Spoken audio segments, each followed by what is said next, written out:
अस्सलाम वालेकुम स्टूडेंट्स। आज का जो हमारा वीडियो लेक्चर होगा वो केमिस्ट्री का एक most important topic vapour pressure के ऊपर आज हम इंशाल्लाह बात करने वाले हैं।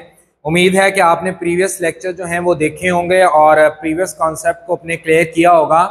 आज की वीडियो के अंदर पहले लेक्चर्स की तरह वेपर प्रेशर को इनिशियल से लेकर एडवांस तक डेप्थ के अंदर कवर करेंगे। जो आपके एफएससी का लेवल है तमाम बोर्ड को हम इंशाल्लाह जो है वो डिस्कस करने जा रहे हैं, ताकि आपको एमडी कैट के पॉइंट ऑफ व्यू से जो है वो हर एक कॉन्सेप्ट जो है वो क्लियर होना चाहिए। आज का जो टॉपिक है उसमें हम वेपर प्रेशर, इसके फैक्टर्स, मैनोमीटर, बैरोमीटर, इसकी मेजरमेंट, तमाम तर चीज़ें जो है वो आज हम डिस्कस करेंगे। तो कॉपी पेंसिल ले लें बेटे, चलिए स्टार्ट करते हैं इसको। हमारे पास है जी वेपर प्रेशर। पहले तो डेफिनेशन को समझ लेते हैं। वेपर का मतलब होता है गैशियस फेज या बुखारात। प्रेशर का मतलब होता है उसका प्रेशर, जो वो फोर्स लगाएंगे। तो vapour pressure is the force exerted by vapour of a liquid on the surface of a liquid at equilibrium in its pure form. अब ये जो सारी बातें मैंने की है इसको पहले समझते हैं, ताकि समझने से हमारे लिए टॉपिक को आसान हो जाएगा। समझते हैं जी। हमारे पास एक let's say for example beaker है। एक मैंने बीकर ले लिया और इसके अंदर मैंने कोई भी लिक्विड ले लिया है। कोई भी लिक्विड, वो मैं पेट्रोल ले सकता हूं, वो मैं डीजल ले सकता हूं, वो मैं वाटर ले सकता हूं, जिसका मैंने वेपर प्रेशर मालूम करना है उस लिक्विड को मैंने इसके अंदर ले लिया।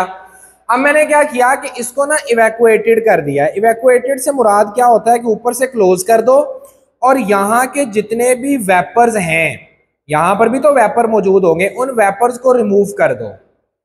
वैक्यूम पंप की मदद से इन वेपर को मैंने रिमूव कर दिया। अब क्या होगा कि इवेपोरेशन की वजह से, इवेपोरेशन क्या होता है, ये मैंने टर्म लिखी हुई है इवेपोरेशन। इवेपोरेशन का मतलब होता है लिक्विड का लिक्विड स्टेट से गैस स्टेट के अंदर तब्दील होना, इवेपोरेशन कहलाता है। यहां से जो लिक्विड के मॉलिक्यूल हैं जिनकी एनर्जी जो है वो काइनेटिक एनर्जी ज्यादा होगी, वो यहाँ पर आना शुरू हो जाएंगे। शुरू में कम होंगे, आहिस्ता आहिस्ता ये जो गैस के मॉलिक्यूल हैं ये क्या होते जाएंगे बेटे, ज्यादा होते चले जाएंगे। अब क्या होगा कि ये ना यहाँ पर काफी ज्यादा इकट्ठे होंगे, ये गैशियस फेज में है, ये मूव करना शुरू करेंगे, भागते फिरेंगे। कभी ये कंटेनर की जो है वो दीवारों के साथ टकराएंगे, कभी इस ढक्कन के साथ टकराएंगे, और कभी तो यूं होगा कि ये जो लिक्विड के वेपर है ये लिक्विड की सरफेस के ऊपर भी टकराएंगे। जब ये लिक्विड की सरफेस के ऊपर टकराएंगे तो कुछ ऐसे मॉलिक्यूल होंगे जिनको लिक्विड जो है वो अपने साथ दोबारा शामिल कर लेगा। क्लियर है? लिक्विड उसको अपने साथ दोबारा शामिल कर लेगा। अब वो पहले लिक्विड थे, गैस में तब्दील हुए। जब वो टकराए लिक्विड की सरफेस पे तो गैस से दोबारा किस में तब्दील हो गए, लिक्विड में तब्दील हो गए। तो गैस से लिक्विड में तब्दील होना मेरे बेटे क्या कहलाता है, कंडेंसेशन कहलाता है। तो अब एक इक्विलिब्रियम बन जाएगा थोड़ी देर बाद के इवेपोरेशन और कंडेंसेशन, यानी कि लिक्विड से गैस का बनना और फिर गैस से दोबारा लिक्विड का बनना, ये दोनों रेट इक्वल हो जाएंगे और इस कंडीशन पर आप कहेंगे कि इक्विलिब्रियम हासिल हो चुका है। क्या हो चुका है मेरे बेटे, इक्विलिब्रियम हासिल हो चुका है। और इसको डायनामिक इक्विलिब्रियम कहेंगे क्योंकि ये बिल्कुल एक दूसरे के अपोजिट चल रहा है। जो वेपर से जो है वो बन रहे हैं वो दोबारा से लिक्विड में, फिर लिक्विड में, और इस तरह से वो इक्वल हो चुके हैं और डायनामिक कंडीशन पे आ गए। लेकिन ये जो लिक्विड होगा, इस लिक्विड को जब आपने मेजर करना है तो आपने इसको प्योर फॉर्म में लेना है। यानी कि अगर पानी है तो पानी प्योर होना चाहिए, उसमें कोई साल्ट या कोई और चीज हल नहीं होनी चाहिए। अब ये जब ऊपर सरफेस पे आएंगे ना, उस वक्त ये जो प्रेशर लगाएंगे on the surface of liquid, on the surface of liquid, ये जो वेपर प्रेशर लगा रहे हैं सरफेस ऑफ लिक्विड के ऊपर, इस प्रेशर को मेरे बेटे क्या कहा करेंगे, वेपर प्रेशर। और वेपर प्रेशर एक खास टेम्परेचर के ऊपर मालूम किया जाता है। हर टेम्परेचर पर वेपर प्रेशर एक ही लिक्विड का डिफरेंट होता है। मिसाल के तौर पर अगर मैं बात करता हूं वाटर की, पानी की अगर मैं बात करता हूं तो पानी का 0 डिग्री सेंटीग्रेड के ऊपर जो है वो वेपर प्रेशर तकरीबन आपके पास बनता है 4.6 टॉर के लगभग बनता है। क्लियर है? अगर आप यही टेम्परेचर जो है वो इंक्रीज कर देंगे, इसी टेम्परेचर को आप बढ़ा देंगे, तो वेपर प्रेशर भी बढ़ता चला जाएगा। क्लियर है? यानी कि अगर आप इसको 100 डिग्री सेंटीग्रेड पर ले जाते हैं पानी को बॉयल करके, तो 100 डिग्री पर अगर आप मेजर करेंगे तो ये 760 टॉर बनेगा। टेम्परेचर बढ़ाने से वेपर प्रेशर जो है वो इंक्रीज हो गया। आगे हम इसको बाद में इस जगह पर भी आकर पढ़ेंगे। तो pressure exerted by the vapour of a liquid, किसी लिक्विड के वेपर ने कोई प्रेशर लगाया है on the surface of liquid, उसी लिक्विड की सरफेस के ऊपर। आगे कहता है of a liquid in its pure form, उसकी खालस हालत के अंदर। यानी कि प्योर पानी है तो पानी फिर प्योर ही रखना है, उसको चेंज नहीं करना, प्योर फॉर्म के अंदर लेकर आना है एट अ गिवन टेम्परेचर, एक खास टेम्परेचर पर। तो हम यूं कह सकते हैं कि vapour pressure is temperature dependent. Vapour pressure किस पे डिपेंड करता है मेरे बेटे? टेम्परेचर के ऊपर डिपेंड करता है। क्लियर होगी बातें? अब इसको जो है वो फैक्टर जो है उनको डिस्कस करते हैं कि कौन कौन से फैक्टर हैं जो वेपर प्रेशर को इफेक्ट करते हैं। इसमें जो बेटे पहला वेपर प्रेशर का फैक्टर है ना, वो है इंटरमोलेक्युलर फोर्स, या इसी को बाज बुक में लिखा जाता है नेचर ऑफ मोलेक्यूल। इंटरमोलेक्युलर फोर्स जो होती है वो फोर्स जो दो मॉलिक्यूल के दरमियान में मौजूद है, उसको इंटरमॉलिक्यूलर फोर्सेस कहते हैं। अब जब इंटरमॉलिक्यूलर फोर्सेस हाइड्रोजन बॉन्डिंग हो गई या डाइपोल डाइपोल होगी, तो उसको कहते हैं आपके वो पोलर मॉलिक्यूल है। अगर ये नहीं हुई, लंडन डिस्पर्जन फोर्सेस हो गई, instantaneous dipole, induced dipole forces हो गई, या इंड्यूस्ड डाइपोल, या इस तरह की जो फोर्सेस हैं जिसको आप क्या कहते हैं, वंडर वाल फोर्सेस जनरली इनको कह सकते हैं। अगर वो फोर्सेस मौजूद हुई तो उस वक्त आप कहेंगे कि वो नॉन पोलर लिक्विड है। तो आप जनरली इसके लिए इंटरमॉलिक्यूलर फोर्सेस ही यूज करें। अब वेपर प्रेशर देखें, यहां से ना मॉलिक्यूल निकल के गया ऊपर, गैस फेज में गया। अब इंटरमॉलिक्यूलर फोर्स जितनी स्ट्रांग होगी ना, उतना इसका निकलना मुश्किल होगा। क्लियर? यानी कि अगर यहां पर एक मॉलिक्यूल और मौजूद है, इसमें इंटरमॉलिक्यूलर फोर्स है, तो इसने जब ऊपर जाने की कोशिश की ना, तो ये वाला जो मॉलिक्यूल है इसको अपनी तरफ खींचेगा ड्यू टू इंटरमॉलिक्यूलर फोर्सेस। अब जितनी इंटरमॉलिक्यूलर फोर्स स्ट्रांग होगी, उतना वेपर के बनने का अमल या वेपर के बनने की जो एबिलिटी है वो कम होती जाएगी, उतनी एबिलिटी कम होती जाएगी, यानी कि वेपर कम बनेंगे। Greater the intermolecular forces then slower will be the vapour pressure और lower will be the vapour pressure. अब हमने इसको शॉर्टकट में लिखा, vapour pressure is inversely proportional to IMF, intermolecular forces. Intermolecular forces strong होगी, vapour pressure कम होगा। Intermolecular forces कम होगी तो वेपर प्रेशर क्या हो जाएगा आपके पास मेरे बेटे? ज्यादा हो जाएगा, स्ट्रांग हो जाएगा वेपर प्रेशर। अगर मैं यही चीज नेचर ऑफ मॉलिक्यूल की बात करूं, तो आपने कहना है कि जो पोलर होते हैं ना मॉलिक्यूल, जो मॉलिक्यूल आपके पास क्या होते हैं, पोलर होते हैं, उनकी इंटरमॉलिक्यूलर फोर्सेस स्ट्रांग होती हैं।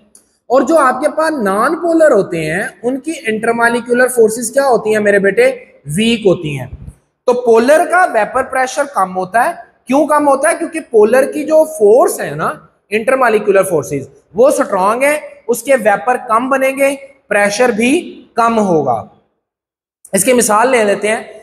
अगर आप एक तरफ जो है वो रख लें अल्कोहल और एक तरफ रख लें पानी, वाटर, तो पानी जो होता है वो क्या करता है, उसमें हाइड्रोजन बॉन्डिंग मौजूद है और स्ट्रॉन्ग हाइड्रोजन बॉन्डिंग है, जबकि अल्कोहल में हाइड्रोजन बॉन्डिंग तो है लेकिन वीक है। तो इस वजह से अल्कोहल की वेपर प्रेशर ज्यादा होगा, उसके ज्यादा वेपर बनेंगे, जबकि पानी के वेपर कम बनेंगे और उसका वेपर प्रेशर भी कम होगा। या पानी को पेट्रोल के साथ कंपेयर कर लें, आप कहेंगे पानी में हाइड्रोजन बॉन्डिंग है, पेट्रोल के अंदर जो है लंडन डिस्पर्जन फोर्सेस हैं। लंडन डिस्पर्जन फोर्सेस वीक होती हैं, हाइड्रोजन बॉन्डिंग स्ट्रांग होती है। तो लंडन डिस्पर्जन फोर्सेस की वजह से पानी के वेपर जो है, इसमें हाइड्रोजन बॉन्डिंग है, इसके वेपर कम बनेंगे। जो पेट्रोल है उसके अंदर लंडन डिस्पर्जन फोर्सेस है, उसके वेपर ज्यादा बना करेंगे। इसलिए जिसके जितने ज्यादा वेपर बनते हैं, जितनी जल्दी वेपर उसके बनते हैं, उस चीज को वोलेटाइल कहते हैं। ये भी लिख लें अपने पास कि जिसके वेपर ज्यादा बनते हैं उसको क्या कहते हैं? Volatile, VOLATILE, volatile. और जिसके वेपर कम बनते हैं, यानी कि जल्दी वेपर में तब्दील नहीं होता, उसको कहते हैं नॉन वोलेटाइल। अगर मैं आपसे बोलूं कि एक तरफ पेट्रोल है और एक तरफ पानी है, तो वोलेटाइल कौन सा है? बताएं, सोचें, शाबाश। तो बेटे पेट्रोल बनता है ना, क्यों? क्योंकि पेट्रोल के वेपर जल्दी बन जाते हैं, तो पेट्रोल वोलेटाइल हुआ। पानी के वेपर जल्दी नहीं बनते, तो पानी क्या हुआ? नॉन वोलेटाइल हुआ। क्लियर होगी यहां तक बातें? नेक्स्ट हमारे पास पॉइंट है साइज ऑफ मॉलिक्यूल। अब ये बुक्स में अक्सर में मेंशन नहीं होता, लेकिन ये भी एक फैक्टर है जो इफेक्ट करता है। जनरली ये देखा गया कि वो मॉलिक्यूल जिनका साइज जो होता है वो छोटा होता है, थोड़े मॉलिक्यूल होते हैं, स्मॉलर साइज होते हैं, उनका वेपर प्रेशर ज्यादा होता है।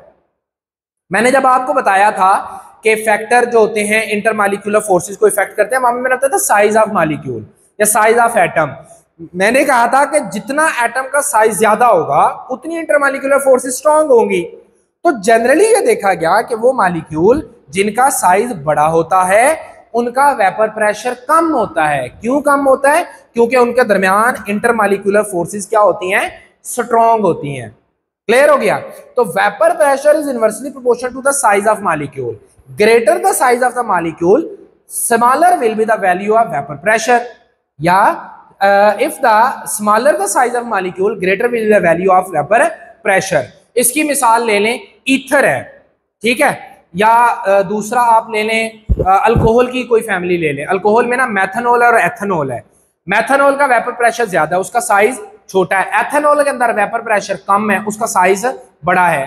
मैथनॉल में 1 कार्बन है, एथेनॉल में 2 कार्बन है। इसी तरह से अगर आप ईथर की बात कर लें, कोई भी ले लें, डाईमिथाइल ईथर ले लें, डाईमिथाइल ईथर को वाटर के साथ कंपेयर कर लें, वाटर को छोड़ें, इसके साथ कंपेयर कर लें अल्कोहल के साथ, तो उसका साइज ऑफ मॉलिक्यूल छोटा है, इसका मॉलिक्यूल बड़ा है, तो इसका वेपर प्रेशर जो है वो ज्यादा होगा। इस तरह से भी size of molecule vapour pressure को इफेक्ट करता है। थर्ड पॉइंट है बेटे आपके पास टेम्परेचर। अब टेम्परेचर जो होता है ना, जितना ज्यादा बढ़ाएंगे उतने ज्यादा मॉलिक्यूल वेपर बनाएंगे। जितने मॉलिक्यूल ज्यादा वेपर में तब्दील होंगे उतना वेपर प्रेशर ज्यादा हो जाएगा। और इसकी मैं मिसाल दे चुका हूं कि वाटर 0 डिग्री सेंटीग्रेड पर होता है तो इसका वेपर प्रेशर होता है 4.6 टॉर। लेकिन अगर वाटर को उठा के 100 डिग्री पे ले जाया जाए तो इसका जो वेपर प्रेशर होता है वो 760 टॉर हो जाता है। यानी कि टेम्परेचर बढ़ाने से वेपर प्रेशर जो है वो इंक्रीज होता चला गया, बढ़ता गया। टेम्परेचर क्या डायरेक्टली प्रोपोर्शनल हुआ। Vapour pressure is directly proportional to the temperature. तो वेपर प्रेशर इसका क्या हुआ? डायरेक्टली प्रोपोर्शनल हुआ टेम्परेचर के। अब यहां पर एक बात याद रखनी है, vapour pressure is independent on the amount of a liquid and surface area. अब ये क्वेश्चन आता है कि सरफेस एरिया के इंडिपेंडेंट क्यों होता है? क्योंकि बेटे सरफेस एरिया अगर आप ज्यादा करोगे ना तो डेफिनेटली सी बात है, जब एरिया आपका बड़ा हो जाएगा तो प्रेशर का फार्मूला क्या होता है? Force divided by area.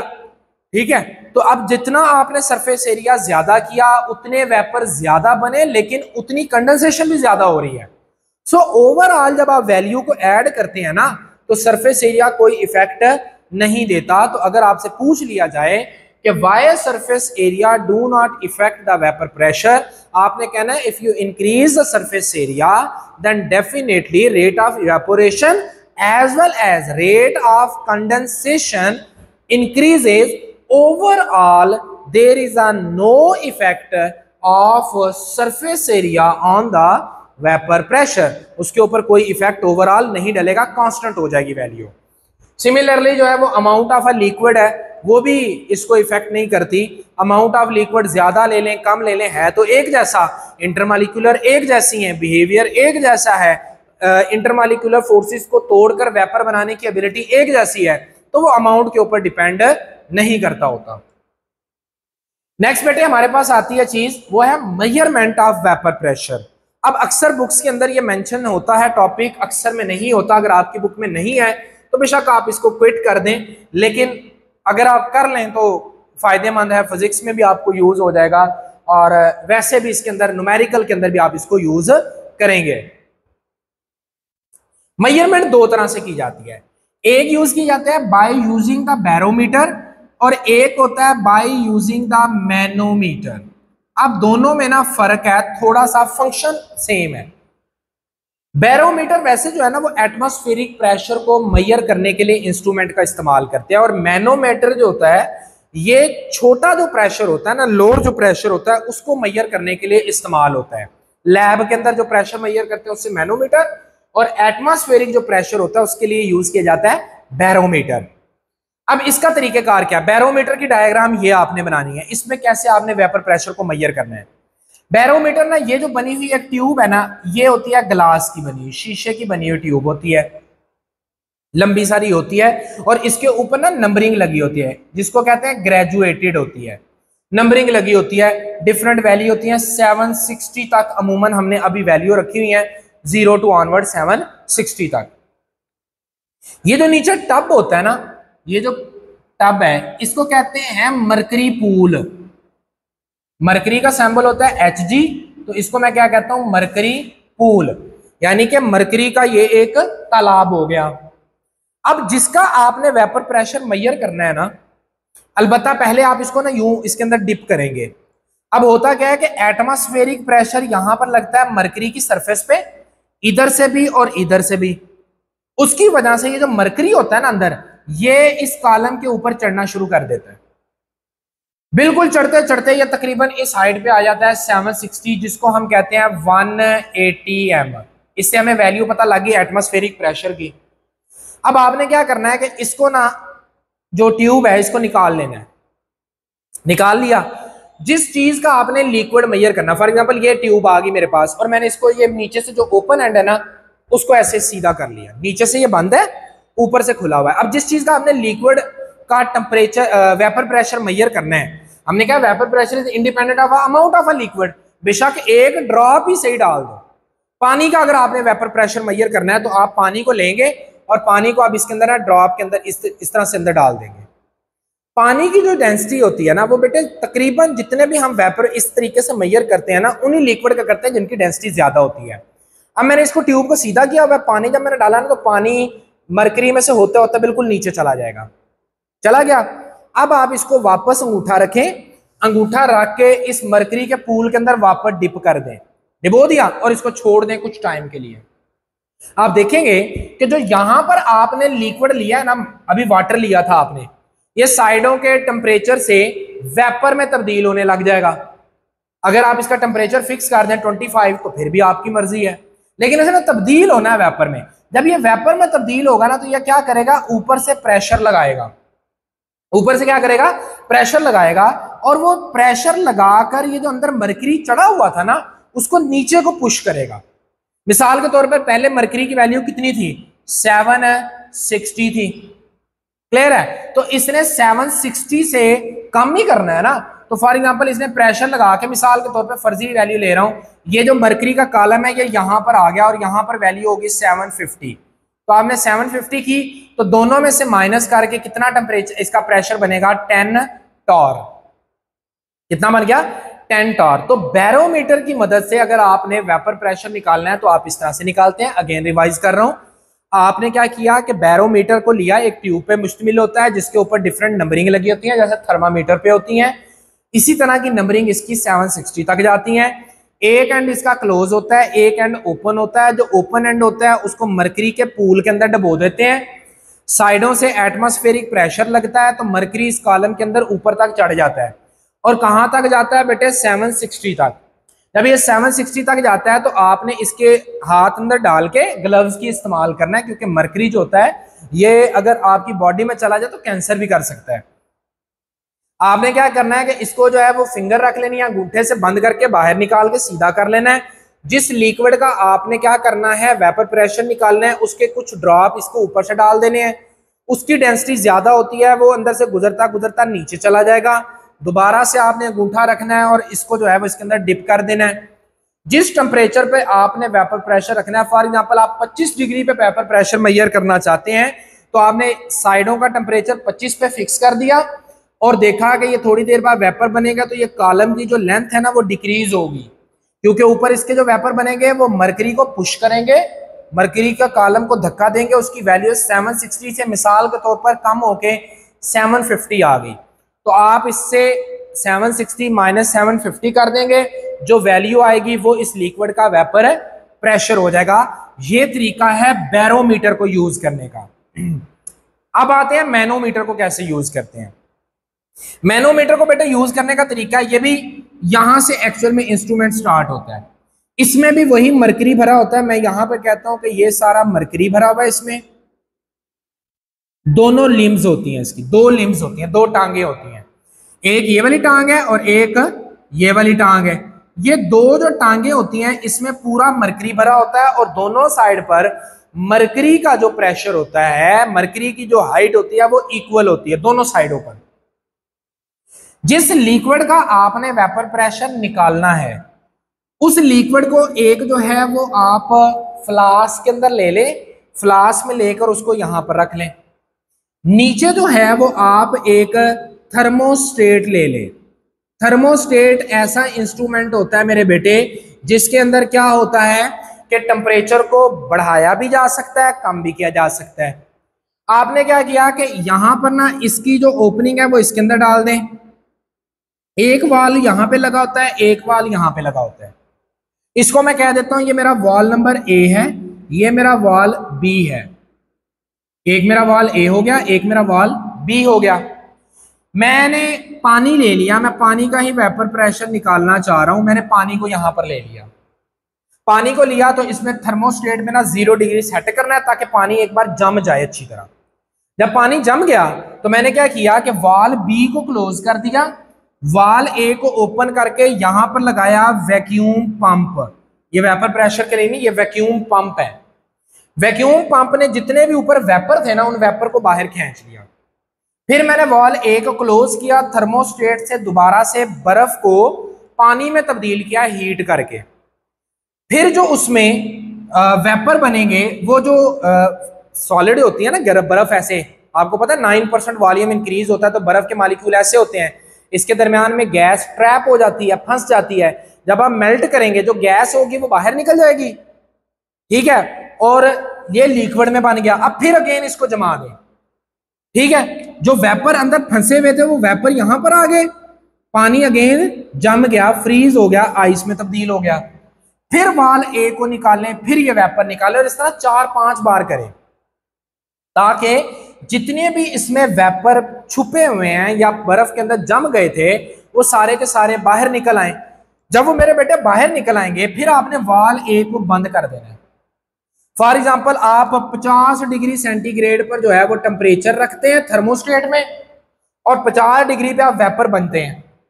आप वाल नंबर बी को ओपन कर दें, वाल नंबर बी को ओपन कर दें। ये वाल बी से यहां से जो वेपर बनेंगे वो यहां पर जाएंगे इस कॉलम के अंदर और जाकर इसके अंदर जो मरकरी है इसको पुश करेंगे। यहां से मरकरी की हाइट कम होगी और यहां से मरकरी की हाइट जो है वो क्या होगी आपके पास थोड़ी सी इंक्रीज हो जाएगी। फिर आपने एक फार्मूला लगाना है। फार्मूला क्या लगाना है? आपने कहना है P इज इक्वल टू है P of atmospheric pressure plus del H।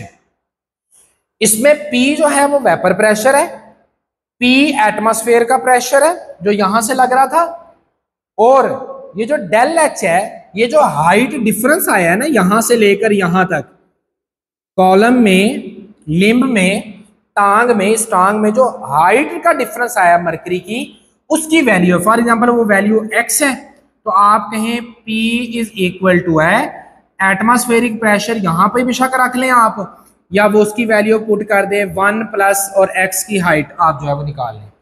इस तरह से जो है वो आप मैनोमीटर का इस्तेमाल करके वेपर प्रेशर निकाल सकते हैं। अगर बाज़ दफा वेपर प्रेशर दे देता है तो ATM आपने खुद रखना है और इससे एटमॉस्फेरिक प्रेशर जो है वो निकाल सकते हैं। तो इस फार्मूले का इस्तेमाल करेंगे। इसके लिए बैरोमीटर वाला जो फार्मूला है वो एज इट इज सिंपल है। तो मेरे बेटे आज का जो हमारा टॉपिक है वेपर प्रेशर, उसके अंदर हमने डेफिनेशन को देखा और वेपर के बनने के अमल को देखा, और सिमिलरली हमने देखा कि कौन कौन से फैक्टर्स हैं जो इसको इफेक्ट करते हैं। फिर हमने देखा कि किसके ऊपर इसका असर नहीं होता। फिर इसको मैयर करने के तरीके, एक बैरोमीटर का इस्तेमाल करके और दूसरा मैनोमीटर का इस्तेमाल करके किस तरह से आप वेपर प्रेशर को निकाल सकते हैं। तो आज का मेरे बेटे टॉपिक जो है वो अपने इख्तिताम को पहुंचता है। इसके अलावा वेपर प्रेशर से कोई सवाल नहीं आता। ये वेपर प्रेशर आप समझ लें कि एंड हो गया, आखिर हो गया, इसके बाद वेपर प्रेशर में कोई टॉपिक नहीं रहता। इन टॉपिक्स को मैंने कवर कर दिया है। अगर आपको फिर भी कोई डाउट हो तो आप कमेंट सेक्शन में उसे पूछ सकते हैं, कमेंट कर सकते हैं। इंशाल्लाह नेक्स्ट लेक्चर में नेक्स्ट टॉपिक के साथ मुलाकात होगी। तब तक अपना ख्याल रखिएगा। फी अमानिल्लाह।